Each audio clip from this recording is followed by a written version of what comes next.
I'm Joyce Hornady. You might say accuracy is my business. I make bullets. You are listening to the Hornady Podcast. Thanks for joining us and enjoy the show.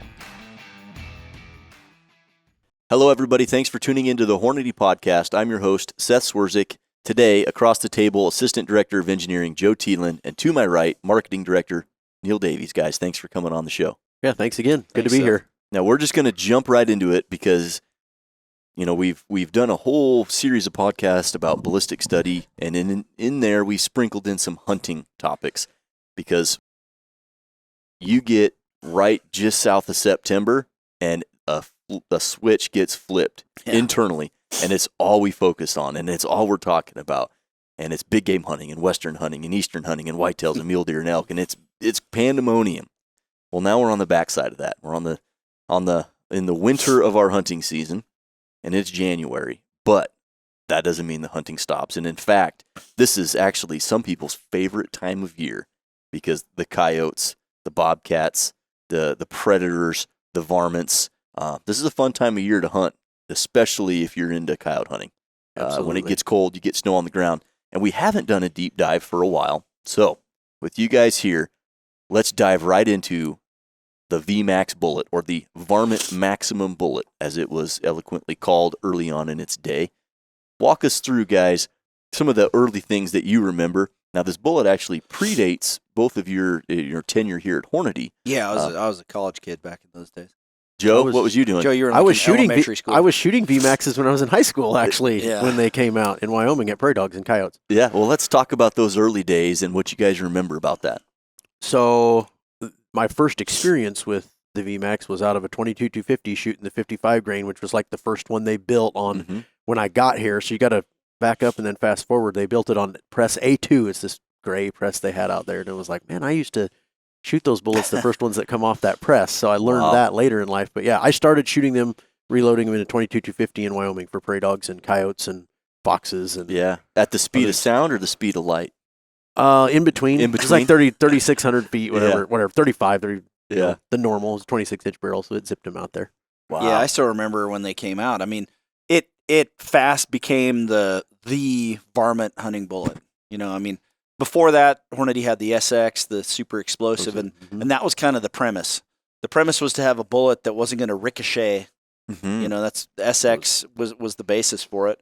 And then now, obviously, the VMAX was the same, but the inclusion of the polymer tip means that bullet's just really volatile. And that was the goal. It was obviously to, you know, primarily for prairie dogs back in the day. Coyote hunting was still a thing, of course, but it was for all varmints. But prairie dogs was kind of the quarry du jour of that time. And the company, Steve, you know, we used to do a lot of prairie dog shoots, and we still do a fair number, but like it was a bigger deal back then. The numbers have gone down considerably, which is desirable, but in the terms of shooting them, you know, around here, growing up, I grew up 70 miles away. There was prairie dogs around there, and it is ghost towns now. For sure. But the goal was to have a bullet that would go into a prairie dog, you know, what is that, 4 inches or so, you know, not a very big animal, and have as much of that bullet just disintegrate so it doesn't carry on. And the same if it hits the ground. I mean, that was the goal. So it's not designed for deep penetration or anything like that, real thin jacket, but the inclusion of the polymer tip then aids with that rapid expansion. Yeah. No, so Dave Emery, our senior ballistic scientist of the time, he began with the company, I believe, in 1994, and the 94-95 time frame is when this project was being developed. Yeah. So he had obviously, you know, a super heavy hand in that. And this, if I'm not mistaken, was Hornady's first tipped bullet. Yeah, I mean, there was that and the SST.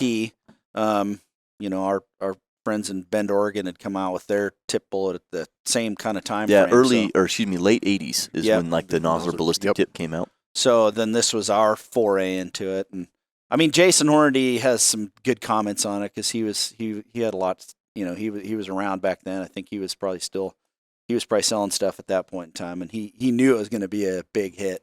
So and it did become a big hit. Well, it's certainly. I don't know. I wasn't around in 1994. I was a kindergartner, so I can't speak to its out of the gate success, but I can tell you, growing up shooting in 223 Remington, it's the 55 grain VMAX. Yeah, for and sure. it became one of those just so common. You didn't even think about it. It's kind of like a .308 Winchester. If you've got a 168 grain match bullet with Varget and it doesn't shoot good, the gun's broken.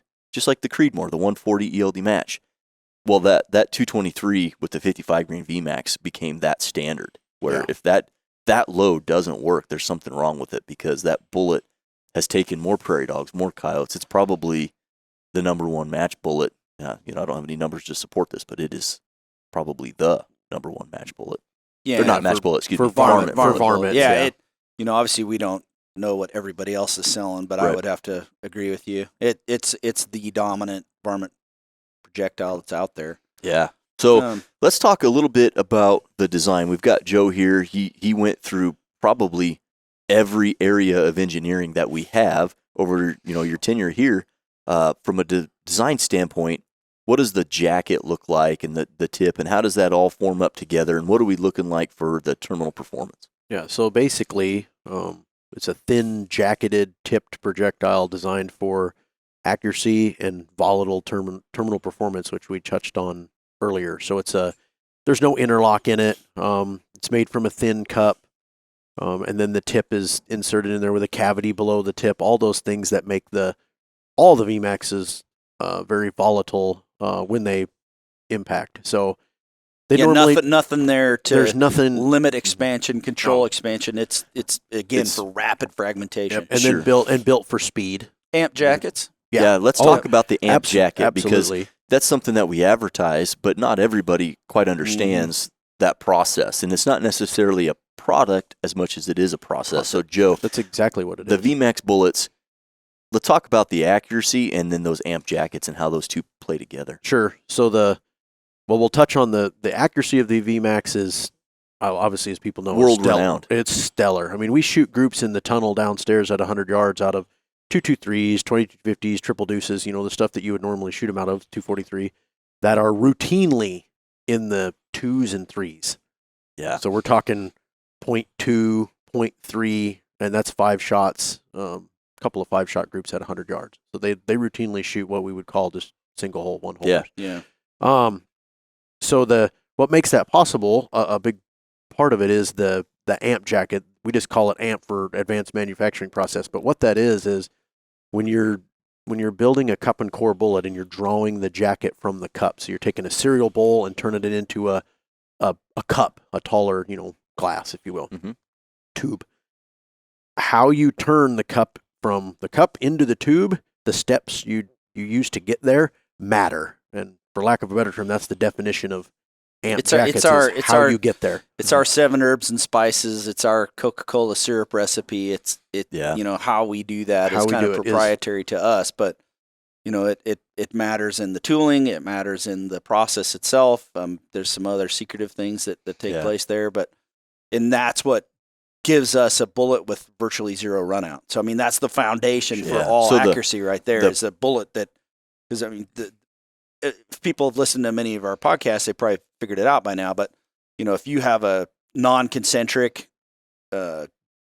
jacket, right, well, that lead is going to push into any of the areas that might not be concentric or have a void or something like that. Well, now you have a bullet that doesn't have a good center of gravity, and that leads to accuracy issues. So by being with practically zero run out, you start with a great foundation. Yeah. Especially at the speeds these things run. Yeah. So that's the goal right there, is the amp jacket. The process is to draw the jacket out in the most concentric way possible that induces the least amount of stress to the jacket, so that draws out true. And for those listening, kind of a decent analogy would be if you grabbed a baseball and threw a 4-seam fastball at 100 miles an hour versus an egg-shaped baseball and tried to shoot, throw a 4-seam fastball, it wouldn't spin the same. It wouldn't spin true, and that's not going to go where you aim it. And then the faster you throw it, the worse it's going to get. So, like you had mentioned, Joe, with your 22-250 at the speed of light, if it isn't perfectly circular,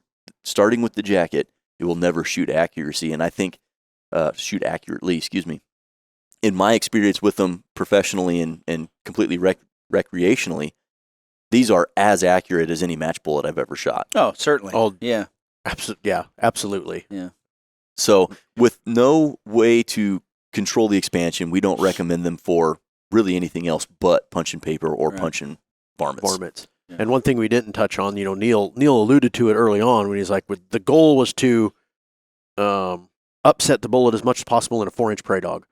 Well, then you take it to the guy, like when I started out there, coyotes were worth quite a bit of money, or foxes or whatever. So now you could take these VMAXs and shoot coyotes and never have an exit. Yeah. Because normally those are a mess. You got to sew them up and stuff. Yeah. But now you shoot coyotes and you have a 224 diameter entrance hole and nothing coming out. It was perfect for keeping the fur. It worked great. And they're probably dead right there. Every coyote I've shot with the VMAX that I've put the bullet, in the vitals, it was folded them up in a hurry. Yeah, and having skinned a lot of those coyotes and foxes, when the bullets don't exit, it's like you took a big softball or a grapefruit, and it's like that big of a bruise. I mean, it's all blood, hemorrhaging, but it tissue. You skin them, and you're like, yeah, there's where all the bullet expansion happened, is right there. Beautiful. And that explanation there is exactly why we don't recommend them for any larger game hunting. Yeah. They were never intended, not designed and intended for it. A lot of that would be the jacket thickness. That jacket is going to come apart in a hurry, especially at high velocity. Absolutely. And there's no way to control it. Now, on our hunting bullets, those jackets are tapered largely. So you'll get faster expansion up front where it's thin, but then that jacket gets thicker to slow that expansion down. And that is just not a feature on the VMAX bullet. No, when you shoot the VMAXs into gelatin and, look at them, you are literally looking at pieces. Yeah. And that's why they don't rick. He was talking about ricocheting. They don't, when you hit something and it turns them to pieces, those little pieces have no mass. So they 3 or 4 grains a piece. Yeah, they don't go very far. Yeah, precisely. So, then, flat bases on quite a few of them. So, I mean, if that makes them easier to get to shoot and shoot accurately. Yeah, and some of that is the arrows. Yeah. So 22-50 is a 14 twist, same with the triple deuce. And we had to make the VMAXs work in all of those twist rates that had been around for 50 years. So that's why the 55 is a flat base. But then you get down to the 50 and the 52 and the 40. Yeah, they got that little boat tail on them to try to help them a little bit aeroballistically, but they can have a boat tail. Yeah, and that boat tail, you still drop a little weight out of the back end of the bullet too. So I mean, there's a lot to that design. Yeah. Make them easier to load. One thing I loaded 40 grain VMAXs for a little while for a 223 Remington, and I hated. And I'm not a big guy. I don't have big hands or fingers, but picking up that tiny bullet and getting it up in there just right, and then seating the bullet to do that with a flat base is it's a little harder. It is much more difficult, especially when you're trying to kick out. And that's why, like rounds. in some cases, there might be like there's a bit of a boat tail. It's more like a cosmetic boat tail, and it helps with loading. Sure. Yeah. And those boat tails on some of them probably help with that low speed BC to try to help them buck the wind a little bit better. Yeah, and maintain just any velocity we can maintain downrange with the VMAX is added. Terminal performance or splat factor, as a lot of people call it. Splat factor. So these bullets started life in the mid to late 90s as 22 cal specific, but then it spanned, up to, what do we make these 36.5s, 30s, yeah, like 3110s. Yeah, so we go all the way down to 17, and all the way up to 30 cal. So if you're a varmint hunter and you've got a gun, it's a very good chance we make a VMAX bullet for it. Yeah, and and it has. It's taken over. It's become the dominant varmint bullet, which is obviously great for us, but it's based on its performance. Yep. And it just does that really, really well. Yeah, a highly accurate projectile that's going to give you no exit or bouncing or anything. So like I think of culling that we've talked about before. Yeah. Exceptional bullet for that kind of stuff. That is, probably one of the most used. Yeah, the 87 grain VMAX in South Africa is really popular, but they're shooting springbuck in the head. Small animals. Yeah, it's for they're harvesting meat, selling the meat, all that type of stuff. So they need a highly accurate bullet that isn't going to, because they're in herds, and they don't want to punch through on anything. Yeah, no ricochet. A lot of times they do it at night, but it's and for that application, it's obviously really good. Well, if you think about culling these animals, and they're selling it for meat. You don't want any meat damage, any lead.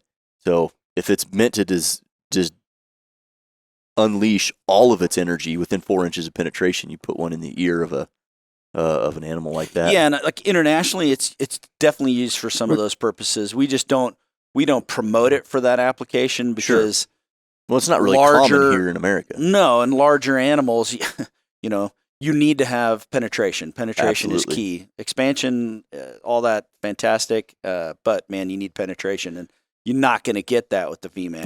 No. There's 3 things for terminal performance: shot placement, penetration, and then the third one is expansion. But certainly, like with some of the smaller ungulates, like roe deer, things like that, in Europe and other animals of that size, muntjac, maybe even some of the little tiny 10 or little game like that in Africa, ball rebuck, klipspringer, dick, all those types of things.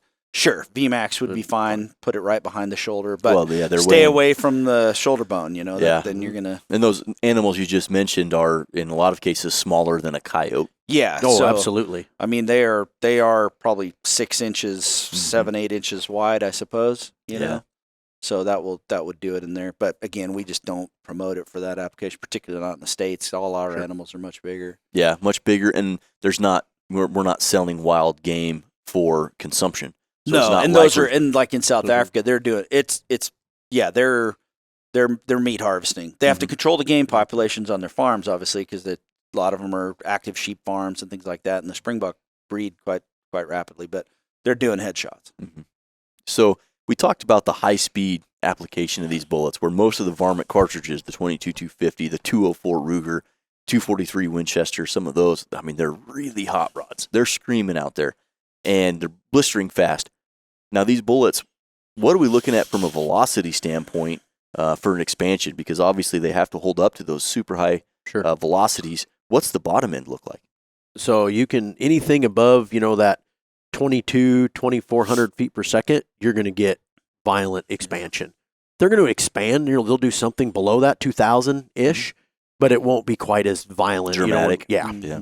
And those tips, I've shot a bunch into gel as well, and those tips will set that bullet open as low as, 1,600 feet per second, but you don't get that dramatic type of dispatching of the animal or expelling of the energy. Yeah, certainly, and you got to have it, right? I mean that's the most important part of this projectile. It's just that rapid transfer of energy. Mm-hmm. Yep. Yeah, this is anecdotal, but went on a prairie dog shoot last year, and it was in Paradise is where it was. We come up over this hill. We drove to the center of this prairie dog town, and you could shoot probably to 1,000 yards, in some areas further than that, in 360 degrees. Yeah, it was just nuts. The ranch itself was something stupid, a made up number like 50,000 acres. But on the chunk that we were on, I think it was a contiguous like 10,000 acres, and man, it was just crazy. So we had a Smith & Wesson Performance Center revolver, 8-inch barrel in 17 HMR. Oh, cool. And so, what started out as a novelty, you get 5 or 6 dudes standing around. Everything's a competition. Yeah, for sure. So it quickly turned into how close you could shoot something with a 17 HMR revolver, and then also how far. And I'm going on that same trip this summer, presumably, and I'm going to get little trophies made up. That's good. Because it was everything's a competition. So we were doing spot and stalk prairie dog hunting with a revolver, which was where you're creeping through the prairie of Wyoming using little rocks and sagebrush, and you don't wiggle out over here. And I think the closest shot was 18 yards. And at 18 yards, even out of a revolver at about 1,400 feet per second, it was still just good pop. Whacked them. Yeah, you popped them. You could see they bloated up. It was not on the opposite spectrum. We had some people come out here one time, and we took them out to go shoot some prairie dogs up north with Doug Durner back in the day. And I remember shooting prairie dogs at like 300 with the 17 HMR. There's not much lead in that pencil at that point in time. So you weren't exactly sure you hit the prairie dog, and it would kind of walk down the hill and just kind of wobble like it was drunk or something, then fall over. So that's the opposite end of the spectrum. So at that range with the 17 HMR, it's not very expansive. That bullet is not giving up a lot of energy. You're not getting much. But those little VMAX bullets, even at 1,400, was enough at 18 yards to open it up. Like you said, on the flip side, then we were competing who can get the furthest shot. And I think I had one at like 158, and I forget who beat me, but somebody ended up with like a 181-yard shot. With the revolver? And so we're all with binoculars watching this. So he shoots, and then you hear it hit, and it was a big stander up on the mound, and it just hit him center mass. Big stander. And it hit him center mass with just like a dull thump. Yep. And he just stood there, and then it was just very slowly just fell backward. Just it was so undramatic, but just remember, you don't go to hell for shooting prairie dogs. You go to hell for laughing when they do the aerobatics. Just remember that. Yeah. So that bullet at 18 yards out of a revolver, not a whole lot of shock and awe, but enough. And then you stretch it out there, and then to go with the gun, you shoot a rifle at 300 yards. There's not a lot, but you could do it. The accuracy. The accuracy's there. It's like a match bullet. Yeah. Certainly. Yeah, and the 17 HMR, that look, I mean, numerically we sell just piles of 17 HMR. It's a rimfire, it's easy to shoot, and it's fun. But that was another little advent. That was a neat little bullet that came out and really kind of helped propel the VMAX even further. Oh, for sure. Coupled then a year or two later with the 204 Ruger, which what's that, 05, I think. So the 17 HMR was 304. It was right before I started, and then the 204 was like 204 is like when I started. Me too. Yeah, yep. And that was we were still working that over in a big way. Yeah. So the 17 HMR, like you mentioned, Neil, that had to do a world of good just for the popularity of the VMAX bullet. Not that it needed a whole lot of help, but that very quickly became the go-to 17 HMR, 17 grain bullet. People shooting foxes. I know people who have shot coyotes with it, but for prairie dogs and ground squirrels and stuff like that, are you kidding me? So fun. Is it get any funner than that? Well, you go on a coyote shoot, a prairie dog shoot. It's like you're doing prairie dog golf, right? So you don't go golfing with one pole or one stick or whatever they're called. Yeah, you don't golf either. Yeah, neither do club, I. Excuse me. Club, yeah. But so I mean, you start off with the 17 HMR for the close shots, and you go to something like a 223, 2250, 220 Swift, something like this, and then you really air it out with something else, Six Creed, something like that, whatever. Well, I'm sure you guys have been on them, but when you're on a good dog town, you need to have multiple rifles. Yeah, because this barrel gets hot, then this barrel gets hot, and then so you just got to cycle through your guns. Yeah, it is. It's kind of like golf in that regard. That is true. I would say the 17 HMR for me, I went to Walmart and bought a $160 Marlin and Hornady ammo, and it shot every bit as good as the $100 scope that I had on there that I could see through. I have a little Savage. Works great. Yeah, the little bull barrel on it, and it shoots under a minute at 100 yards when the wind's not blowing. And that was a big advent for the company, though. Absolutely. I mean, that was a rimfire cartridge. That was just something we'd never done before. So that was a big one. We owe a lot to Mr. Dave Emery. Yeah.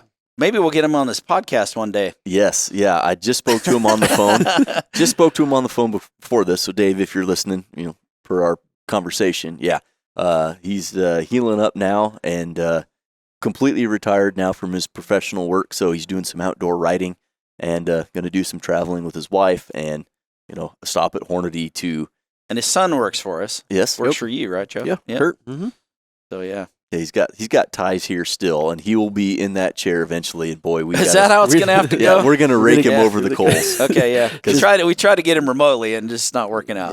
And to be fair, I think the listener would lose out on something by not having him here, because when you're in the environment, and you're sitting around the table, things just get pulled out of you, and the next thing you know, it's 30 minutes later, and you're regurgitating things that happened 20 years ago that you forgot about. That'll be a long one. You're going to have to schedule a bathroom break in the middle of that. I'm going to have to schedule more like 2 or 3 days because we'll have to do, we got a lot of topics for him. Institutional knowledge. Yeah, so before that devolves. Now, we talked a lot about the design, its application. We've obviously, shared some short stories, but I want to go around the table and open up the golf club bag of your arsenal. What are your favorite cartridges to shoot the VMAX bullet from and for?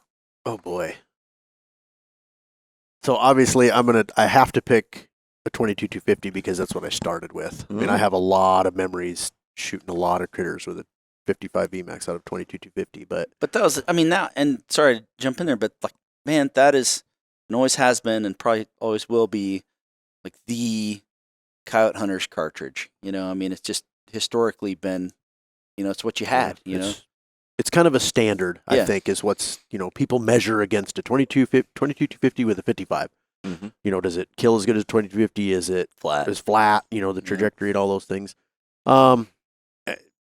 But then again, I love my 223. I mean, what's not to love, especially now, day and age, coyote hunting with an AR-15. Yeah, I mean, well, that is, I was teeing this up for you, Joe, and you might have gotten there, but I'll just toss you this one. I was hoping you'd say 223, and we could devolve a little bit into the 53 grain VMAX specifically. well, that's where I was headed with that, because I love that. I mean, that's what I shoot now out of my AR-15 is the 223 53 grain super performance. Yeah. So let's talk about the precipitous moment where you ran with the 53 grain and talk us through, why that bullet was being designed and then how you use it. Well, I can remember the day that we talked about it. I mean, it was Neil and I were talking about bullets and products and this and that. And he's like, why? I'd done I think I went with Les Johnson and we went hunting and came back and it was, I used an AR and it's like, man, I think we should do something here.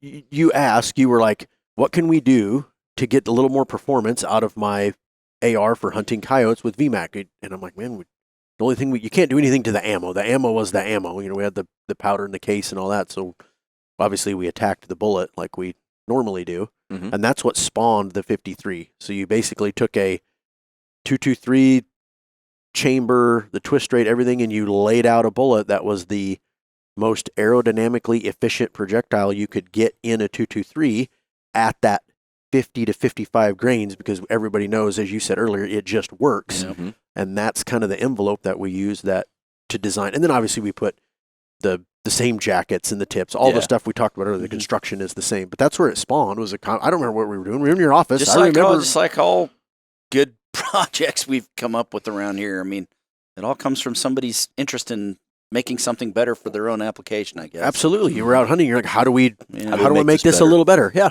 absolutely. So you put a little boat tail on there. You change the ogive profile up. Probably shrank the bearing surface a little bit. Yeah, the ogive is a touch longer than the conventional, let's just say 50-55, all the VMAXs, just because the 223 has a little bit more head height, or you can put a longer ogive in it than 22-250. 22-250 is the cartridge that limits the ogive length of the projectile. That's excellent. So a little longer ogive, little boat tail, and you're picking up some speed, obviously, with the 53 grain, and it's loaded in our Super Performance Varmint ammo. And then Dave Emery applied Super Performance to it, because obviously he was there. Yeah. So then he developed the load. Yeah, so now you're getting 100, 200 feet, somewhere in there, foot per second more velocity out of it. And, and if, I'm with you, Joe. I mean, I guess a 223 with the 53 grain is kind of my favorite. That's mine. That is mine now. Yeah. I have. So is there anything else you want to throw in there? The 22-250, the 223. What are you got one more favorite cartridge that you like to shoot the VMAX from? So I love the 17, and the reason I love the 17 is because we go out. That is the first gun that the kids pick up. The first gun that they grab, not the gun with the suppressor on it. Whatever, they grab the 17 because it is so much fun. Yep. So those would be my. I mean, this right now 223, 17, 22-250. Those are my top three. And NRL Hunter is going to have a little rimfire. How cool is that going to be? So like how fun. Yes. So on Fridays, before the centerfire match kicks off on Saturday and Sunday, there's going to be rimfire matches at a few, kind of the test bed this year to see how that goes. I hope we see kids out there. Yeah, right. Bunches. I mean, that's what a great way to sharpen the skills. Because they'll have a get 17, them introduced. Yep. Yeah, they'll have a standard 22 LR, and then they're going to have a Magnum class as well. So you can shoot 22 mag or 17 HMR. Man, I hope we see lots of kids doing that. That would be so cool. I hope we see lots of me doing that. Exactly. That sounds like a good time. I'm a kid too, I guess, basically. But, I mean, that's the premise. I mean, that's the beautiful thing about the NRL Hunter and obviously the NRL 22 stuff. I mean, you get people out there now. People who are really competitive with the NRL 22 matches are not shooting just standard off the shelf guns, right? But the NRL Hunter 22 and 17 HMR, I mean, that's going to be a different deal. Mm-hmm. That's going to be set up for like a practical application, like you're out hunting. So that'll be fun. Absolutely, it'll be super fun. Now, Neil, before we get off on any other tangents, if you've got a golf bag of golf clubs, what are your favorite cartridges that feature the VMAX bullet? Yeah, I mean, if we're doing a a prairie dog shoot, definitely 17 HMR. I don't have a I don't have a 17 Mach 2 myself, but that's another kind of fun one. But yeah, I'd go 17 HMR, 204 Ruger, and then I might go to something like a 6 Creed or something like that. If we're with going to the start 87? reaching out, 22 250s in there as well. Yeah. Yeah, you can't go. I mean, you got to have can't an go wrong. AR. That's just, Yeah. Or 2 or 3. yeah, that shoots them. I mean, prairie dogs are a high volume pursuit. Yeah. But then, you go shoot coons, you go shoot any varmints at all. It's always going to be a VMAX. Yeah. No matter what. The best one, though, while we're on this, so I have to share. So back in the day, I'm shooting prairie dogs in Wyoming, and I have a 22-250, and my dad had a 243, but I loaded all the ammo, did it. When the 75 VMAX come out for the 243, Yep. and he was shooting some other like hollow point bullet or whatever. Anyway, I loaded those 75 VMAX 243. 4,000? 3,800? You have never, no, they weren't that fast, Oh. but you have, because of the mass of the bullet and the violent expansion, Yeah. you have never seen prairie dogs do tricks that they do when you shoot it with the 243. Yeah. It was, I'm just telling you, there's something special about that. It was neat. Yeah. Yeah, So- a little bit more energy plus But- the speed. Yeah, that's good combo. That's one thing we noticed right away, and it killed coyotes. I mean, Yeah. Yeah. they were dead. Yeah, Well- that's obviously important. I mean, especially for guys that are, running contests, and there's a lot riding on success there. Absolutely. So But for those 6 mils are just so, they're like a shortened match bullet. They are Mhm. so efficient and so good Yep. all around. And it that was they're like, fun to the shoot. people that would go up, Les Johnson back in the day when he'd go up to Canada, people would switch from shooting their 22 caliber rifles and they'd go up there. It was typically back then a 243. Yeah, You absolutely. wanted something bigger. The coyotes were bigger. They wanted something with a little more impact. Absolutely. Well, I think for me, I didn't shoot a ton of VMAXs growing up. We did shoot some, but again, the prairie dogs, a lot of them got poisoned off, and so I didn't shoot a ton of VMAXs. If we were shooting a coyote or whatever, it was with my 257 Roberts with 117 SSTs. But when I really started shooting prairie dog here, which in the last few years, I picked up some trends, and my best 3 golf clubs would be at the bottom, the 204 Ruger. I went most of my entire life having never shot a 204 Ruger. yeah. It just didn't, I couldn't justify buying a firearm because I just didn't, my 257 could do it, and then you 308 and whatever else, and 6.5 Creedmoor. Man, that was such an eye-opening moment when it was like, oh, okay, I'm going to shoot some prairie dogs. If it was inside of 400 yards, Yeah. put it on his head and squeeze. And no recoil. You can literally Yeah. watch the bullet get there. It through was. through the I scope. shot the snot. I made up for the years that I didn't shoot a 204. In the last 2 summers, I've made up for it. Just burned down some guns. So the 204 to me was just, holy cow, this is amazing. And then also the 22-250. I never grew up shooting the 22-250. Never had an affinity for that. Going from the 204 Ruger just to the 22-250 and picking up some bullet weight and picking up BC when the winds were really blowing, you could really see the difference on those longer dogs, the 300, the 400 yard, the 250 yard. In some instances, when the wind was really blowing, you could really see the difference. And so those 2 cartridges in tandem, just, man, there's not a lot you couldn't do. And then my third choice, these were hand loads, but it quickly became my go-to for anything varmint is the 6mm arc and an 87 grain VMAX. Yeah, and sure. I've shot 75s as well. I shot coyotes in South Dakota with the 75 and prairie dogs with that same bullet, but I really like the 87 out of a 6 arc. Gas gun, okay, I have some bolt guns, and man, that 6 arc and a bolt gun with an 87, that wind could be blowing typical Wyoming winds, and man, No it worries. was manageable. And you can hit those long dogs. I mean, we shot dogs out to 700-800 yards, and certainly inside of a quarter mile. It was just, oh my gosh, I loved it. And that little cartridge that could, by the time you reduce the bullet weight into a VMAX 87 or even a 75, wow, it was. You really see the difference in picking up BC when you jump from a 204 Ruger, which is blindingly fast, but in a 25-mile-an-hour wind, you slow the speed down, but you pick up some BC with the 6 arc, and it became really noticeable. We just fulfilled a promo order for Al Morris. And so he's shooting factory guns because I think he's still working with Ruger. But and it's going from 6.5, 6 Creed, down to the Grendel, I think, and then 223. So I mean, it He runs gets the every gamut. stop. So, but the 6 Creed's another great one for, again, you're a coyote contest guy. The fur is one Matter, thing, yeah. but man, you want them dead. Or Yeah. maybe you live in a spot where you don't keep they aren't worth anything. Yeah, now. or like here. or you're everybody and their brother. Kudos to Foxborough, they've done a great job, but everybody and their brother's got a call, and not everybody is as good at employing them as others. And back to the Les Johnson thing, man, if a coyote came in when we were hunting and it didn't get killed, he was mad. Yeah. I mean, mad.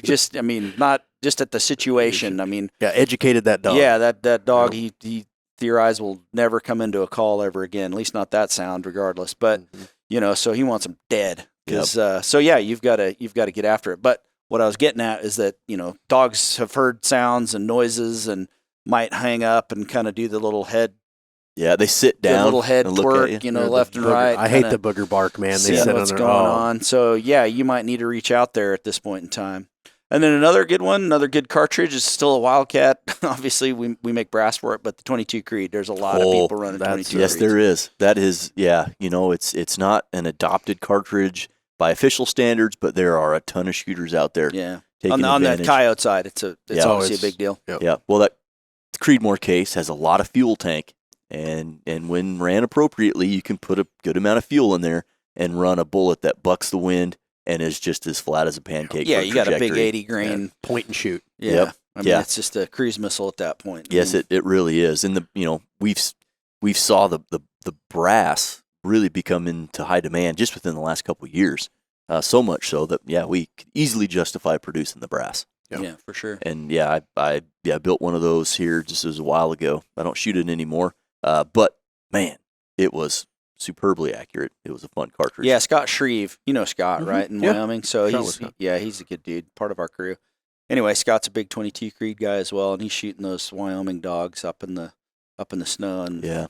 and then Jeff Nimnick, he's a big AR guy. He loves the 53 grain. I think you had him 223s on. only. Yeah, That's what Jeff said. 223, 53 grain VMAX. which Don't I mean, need just, anything else. several hundred yards, you're good to go. And if you're good at calling, the goal is to get him in close. Yeah. And he's got the AR and he shoots it so well. Well, I was going to say, you got to get him in close, and Jeff's a naturally good shot. There's He's running- videos of him shooting running dogs. Yeah, he Yeah. piles them up. It's crazy.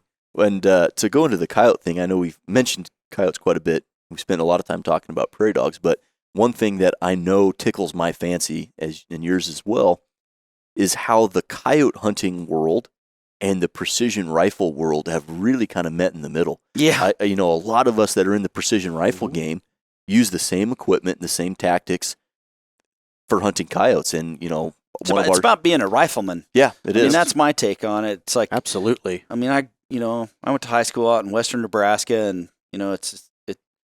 that's rifleman country. I mean, certainly people archery hunted back in the day, Good with the steel. and still do, obviously. But yeah, got to be handy with the steel, if you know what I mean. But yeah, it's rifleman country, and I think people that are shooting coyotes, shooting mule deer, shooting elk, all that stuff. I mean, coyotes, prairie dogs, all that.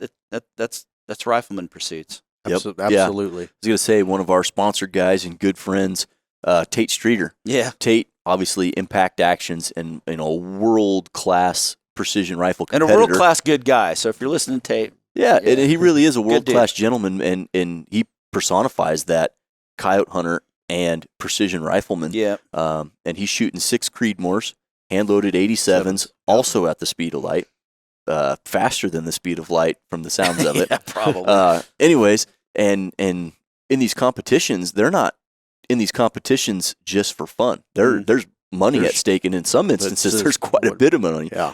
And it's not necessarily about the VMAX per se, but so coyote contests, the price of fur has dropped. Obviously, the demand for furs has changed. So coyote contests are a great avenue to help promote coyote hunting, get people out there to go To manage the to kill these deer killers. And Yeah, coyote. so the other one I hope people start Pheasants, doing more of turkeys. is like coon contests, because you Yeah. don't get much for a coon, but boy, coons are rough on so many things. Well, the turkey population, we're spoiled here in Nebraska because our turkey population is so great. But unmitigated raccoon populations, they're eating eggs and one of our guys that loves to do that is old Monty DeBoer. He loves to Get after the coons. That's coons. his thing. Yeah. He likes it. Yeah, daytime, nighttime, whatever. And that's also a lot of fun too to go out and especially with kids and things to go shoot coons. That's a blast. Yeah, and again, no market for that basically at all to sell those things, but as a conservationist, the raccoons and the coyotes, we do have an obligation to hunt them. Because people aren't trapping them as much as they used to. So contests are a good way to incentivize it, I think. Well, our camera guy right behind here, he doesn't have a headset, so I'll try to replay the story for him. Yeah, coon killer. So, just the other day, him and his wife are at home. They live out in the country. She's in the living room doing jazzercise, so he gets kicked out of the house. So he takes a thermal 223 AR 53 grain VMAX super performance ammo and goes out to see what's going out after dark. Hits the call and he's got coons. He can see the coons with the thermal, and he actually had a raccoon attack the call. He's nodding his head behind you right now. come running right up on it, about to take the fort. Ran over the call, realized this isn't right, and then boot scooted off, and Judd caught him on the way out. But you can imagine that story in your head being there. How fun that is when you're at night, thermal, and it attacks the call, and it's just cool. There's just a fun factor to that again puts giddy smiles on grown men's faces, and that's this kind of stuff that you go to hell for. And our buddy Seth McGinn in Kansas would love people to shoot the heck out of them too, because they're rough on the deer feed. Well, those coons in Kansas are Boone and Crockett quality. I mean, they look big. At you and have a gold chain and a baseball bat and tell you owe them some money. Yeah, maybe not Boone and Crockett, but for sure, you get them in the SCI book for sure. Yeah. I don't know if Boone and Crockett will recognize them, but they're big down there. At least the ones I saw. Yeah, they're well fed. Yeah, they're well fed. I've shot some big coons in Iowa too. They got corn-fed coons, man. That's a very Midwestern thing. Yeah, the corn-fed coons and the VMAX, perfect bullet for them. Works great. Yeah, definitely. I wonder how many. It's probably more than I appreciate, but I wonder how many varmint hunters understand that those coons will respond to those calls on the Fox Pro. You get the fighting coons, and that can be just as or more exhilarating than hunting coyotes in some cases. They will climb right in your lap. Yeah. Yeah. Coon don't and care. then next thing you know, you're fist fighting, and they got a prison shank, and it's a brawl. Those big ones do. Yeah, coming to get you. Yeah. Yeah. So before that devolves, to go back to a technical thing, explain to our listeners, Joe, why some of our VMAX bullets will feature a canneler and some don't.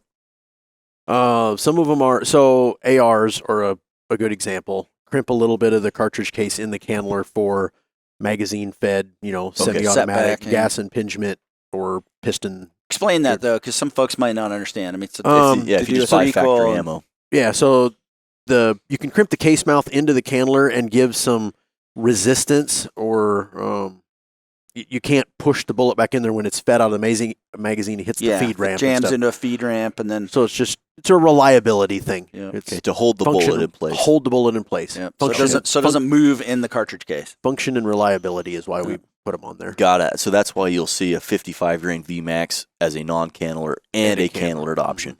Yep. Got it. And there's a lot of them that way. Yep. I mean, depending on what they're loaded in, obviously. Mm-hmm. And then for factory ammunition, we'll pretty much cut a canneler on every bullet that's going to the factory ammo plant. A lot of them. Yeah. I mean, a lot of them. Yep. Yeah. And that's for the same reason.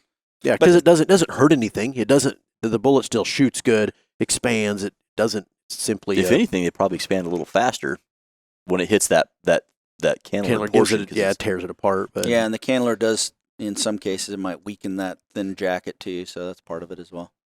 Awesome. But the other one, so as far as our ballistic cap goes, so folks, we use a conventional tip in our VMAXs. We've done a lot with the heat shield tip and many of our other bullets at this point, but maybe touch on that because there's relevance and why you would use a heat shield tip and why not, and people might the layman might look at this and say, well, look, I'm shooting it's going high performance. It's going fast, high performance. Yeah. Man, I went rounds and rounds and rounds years ago with a lot of people about how a heat shield tip doesn't benefit a VMAX bullet. Joe, would love your dissection of that. Yeah. So the as we've went over in the past, the heat shield tip was designed to not deform under aerodynamic heating. So anytime a bullet is fired at supersonic speeds, the very point of the bullet sees, in fact, some pretty high temperatures. Mm-hmm. In order for the degradation of the tip to take place, the bullet has to be in flight for some amount of time to get the heat transfer. Yes, the VMAXs are going super fast. And retain that velocity. Yeah. Blistering fast. But they're so fast, and they're not going usually that far, and they slow down quickly because they're not super high BC bullets in the big scheme of things, that they slow down fast enough, and they're so fast they're already at the target by the time any heat transfer takes place.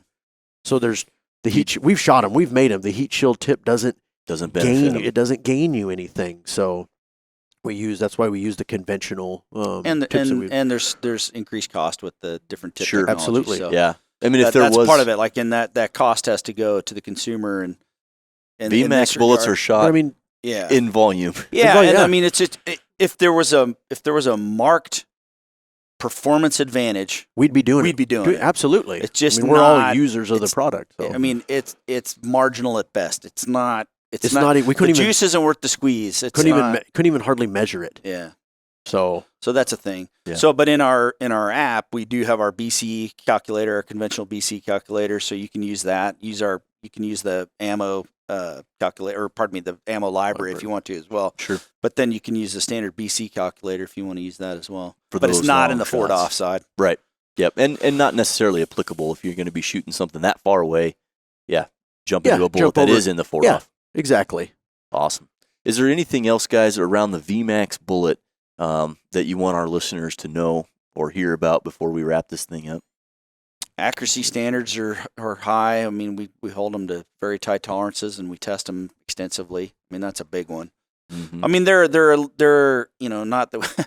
I mean, we have multiple match accurate hunting bullets, but this one's kind of kept to that standard all the time. Yeah. And thankfully shoots that way all the time too. They're just By nature of their construction, they're Yeah. accurate. they're It's just easier to They're make easy to make accurate. too. Yeah, easy to that's- make accurate. Yeah, seems like you turn press A2 on, making 55s, and it spits out incredibly accurate bullets. Well, and Yeah. it starts with that amp bullet jacket. I mean, the match accurate or the match amp bullet jacket is a big part of why it's easy to make shoot accurately. Mhm. Yeah, those jackets are the cornerstone for sure. Yeah. Absolutely. Excellent. Well, guys, I hope you get a chance to go out and use some VMAX bullets here while the furs are good. Not that really matters anymore with the current market conditions, but it always is cool to shoot a big furry male. When we've got snow this year, so Yeah. I'm telling you right now, we've shot some beautiful dogs this year. Love it. They're bleached out. They're good look. We've been cold and we got snow, so they look really good. So yeah, if people can get out and shoot them, they're good looking this year. I've only shot one coyote so far, and it was with a bow. Hey, Oddly enough, yeah. any way you can get them. Yeah. That's Absolutely. that's the universal. If you see a coyote, it must die. Yeah. You'll never But kill them it's off. it's going to be February here pretty quick. Yeah. So it's go time. It's prime time right Yeah. now. It's prime seriously. time. Get out there, shoot some coyotes. If you don't get out there and shoot coyotes, the spring and fall is coming. Those prairie dog pups will be out here in just a few months. And May, June, it'll be good time for getting out there and laying down some prairie dogs. Yeah, for sure. That is the game plan for me, at least. Absolutely. May. I love shooting in May. Yeah, not too hot. Pups Dogs are out. Yeah. Yep. Well, guys, I appreciate you sitting down and discussing the VMAX with me. You know, that's one of the hallmarks of Hornady manufacturing. You know, a lot of folks out there that I've talked to, you think Hornady, you associate it with the VMAX bullet. Yeah, Sure. that's a fact. I mean, it is, and it, like you said, it's a cornerstone. It's part of. I mean, look, it is what it is because of the way it's made, and the success that people have had with it for 30 years or whatever we're at now. You know, 20. Yeah, it has been that long. Yeah. Wow. Yeah. Nearly 3 decades. That's pretty awesome. Proof's in the pudding. It wouldn't be a product around today, 30 years later, if it just wasn't working. Yeah. And it works. Awesome. Well, everybody out there, hopefully you enjoyed this deep dive into the VMAX bullet. It's one of our favorite bullets here, certainly our favorite for shooting varmints. We hope you enjoyed it, and we'll catch you on the next one.